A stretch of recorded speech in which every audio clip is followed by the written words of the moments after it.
Tim. Sim Tim TV. The fight between crows and owls.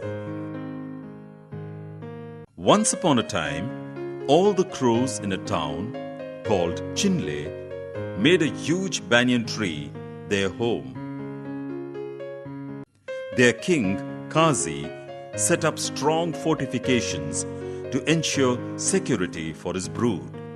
Similarly, the owls of the town made a nearby cave their colony. Their king, Horli, ruled with the help of a strong and cunning army. The Owl King kept a close eye on the banyan tree and on account of previous enmity, killed every night any crow he sighted outside the tree. Slowly, the Owl King managed to kill all crows that could be seen outside the tree. Alarmed at the loss of his flock, Kazi assembled his ministers and asked them to prepare a plan to fight the owls. After listening to all the ministers, Kazi turned to the wisest among his councils, Zion, and asked him for his advice. He told Kazi that this is the time to use duplicity to finish the enemy. Send your spies and gather information on the key men advising the king of owls. The next step is to divide them by setting one against the other. Zion then began revealing his plan. In the presence of everyone, abuse me and punish me, branding me as the friend of your enemy. That will convince the spies of our enemy that you don't trust me anymore. Bring some blood and spray it on my body. Then exile to the Senluru hills.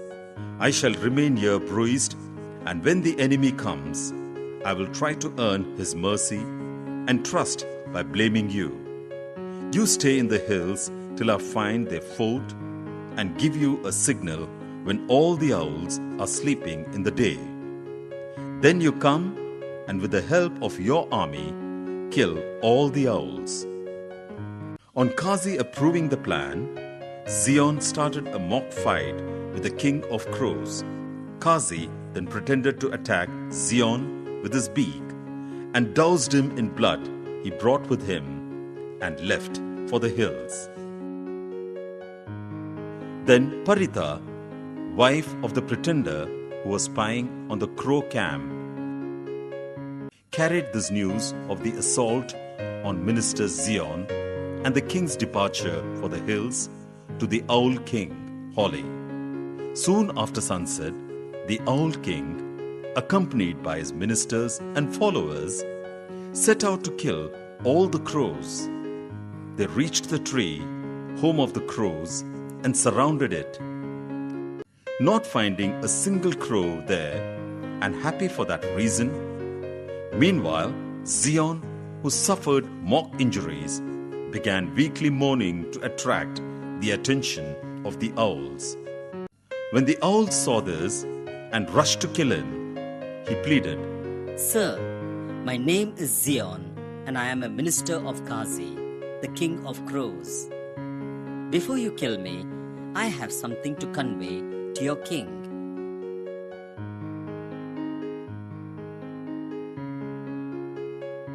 Horli came to see the minister at once and asked him the reason for his plight. Zion told him, Our king wanted to avenge the massacre of his subjects by your men. When I knew he was bent upon waging a war with you, I advised him not to be rash and not to go to war with you. I asked him to sign peace with you. My king thought that I was on your side and in great anger inflicted these injuries on me. As soon as I recover, I will show you where he and his men are hiding. You can destroy them. After listening to the story, Owl King Horli accepted his advice that Zion's life should be spared, disregarding the warning of Raktaksha, his minister.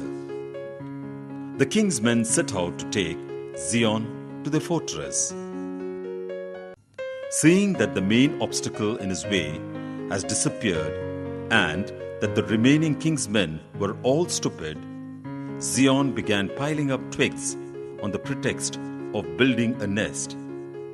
He heaped them at the entrance of the cave in which the king and other owls lived. When the pile was big enough, he waited for daybreak when the owls would become blind. Then he flew off to Kazi and told him that before word could reach the enemy camp of this plan, he and his followers should accompany him, each carrying a piece of burning wood.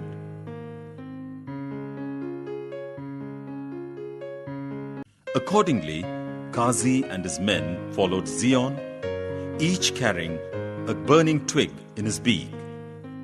When they reached the entrance of the cave, which was now blocked by the pile of twigs Zion built, they threw the burning twigs on the pile, which began to burn fiercely, killing all the owls trapped inside. Then Kazi and his men returned to the kingdom and lived harmoniously. Moral: if wicked men are honored and wise men are insulted, it leads to peril.